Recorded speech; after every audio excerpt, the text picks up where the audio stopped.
Bonjour. L'objectif de cette séance est de vous rappeler les règles de dérivation des fonctions trigonométriques, à savoir la dérivée d'un sin et la dérivée d'un cos, d'un moins sin et d'un moins cos. Alors nous allons commencer tout d'abord par la définition même de la dérivée, c'est-à-dire la limite du taux de variation. Je vous rappelle que nous avions énoncé que la dérivée, c'est la limite lorsque x2 tend vers x1 de f de x2 moins f de x1 sur x2 moins x1 et qu'elle était évidemment égale à f' de x1. Bien, nous allons suivre cette définition pour calculer la dérivée de sinus x. Nous allons donc écrire que c'est la limite quand x2 tend vers x1 de sinus x2 moins sinus x1 sur x2 moins x1. Ça paraît très compliqué comme ça, mais nous allons nous aider d'une formule qui est la formule suivante, à savoir le sinus P moins le sinus Q, qui est égal à 2 cosinus P plus Q sur 2, sinus P moins Q sur 2. Nous allons ainsi pouvoir remplacer le sinus x2 moins sinus x1 dans cette formule. Nous allons donc partir de cette formule de la différence entre un sinus P et un sinus Q, et nous allons remplacer dans la limite, quand x2 tend vers x1, le sinus x2 moins sinus x1.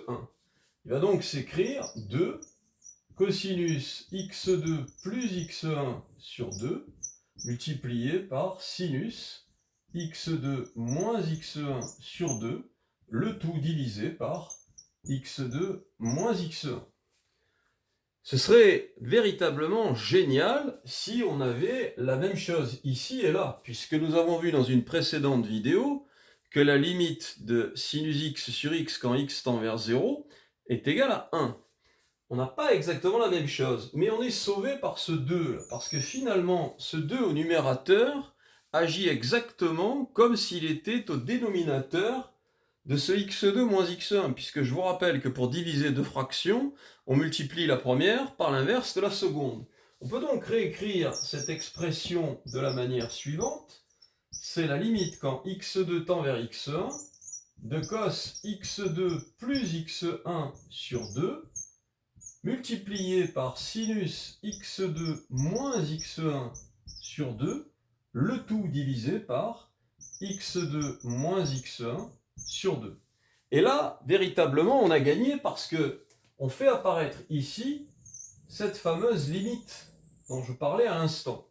Alors, elle n'est pas encore tout à fait évidente, mais regardez, on peut remarquer que faire tendre x2 vers x1 est parfaitement équivalent à faire tendre x2 moins x1 vers 0. Et donc, on peut réécrire cette expression de la manière suivante. C'est la limite quand x2 moins x1 tend vers 0 de cos x 2 plus x1 sur 2 multiplié par sinus x2 moins x1 sur 2, le tout divisé par x2 moins x1 sur 2. Et là, nous avons réussi puisque nous savons, comme nous l'avons établi dans une précédente vidéo, règle de l'hospital, etc., que ce rapport tend vers 1. Il ne nous reste plus qu'à remplacer x2 par x1 dans le cosinus et nous aurons la dérivée de la fonction sinus. Nous avons donc montré que la deuxième limite, c'est-à-dire celle de sinus x2 moins x1 sur 2 divisé par x2 moins x1 sur 2 tendait vers 1. Il ne reste plus que ceci. Et on peut encore une fois remplacer cette limite de x2 moins x1 tend vers 0 par la limite quand x2 tend vers x1 de cos x2 plus x1 sur 2. Il suffit donc de remplacer le x2 par un x1, ce qui nous donne évidemment un cos x1 plus x1, le tout divisé par 2. Autrement dit, nous obtenons un cos de 2x1 sur 2, finalement un cos x1, qui correspond très exactement à la dérivée de sinus x évaluée en x1.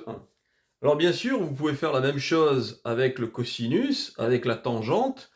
Naturellement, ça risque d'être un peu long. C'est la raison pour laquelle nous avons un moyen beaucoup plus simple de calculer les dérivées d'une fonction circulaire. C'est ce que je vais vous montrer tout de suite. Un moyen simple mnémotechnique pour déterminer les dérivées des fonctions circulaires, à savoir les fonctions sinus et cosinus, est de dessiner ce cercle.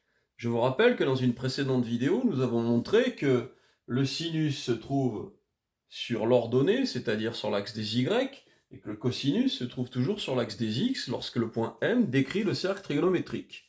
On a donc ici en gros un sinus, ici un cos, ici un moins sin et ici un moins cos. Eh bien la chose est extrêmement simple, vous voyez. Si je tourne à droite, on dérive.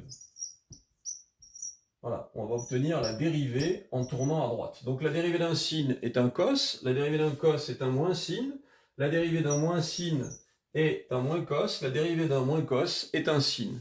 Extraordinaire, mais on peut faire mieux.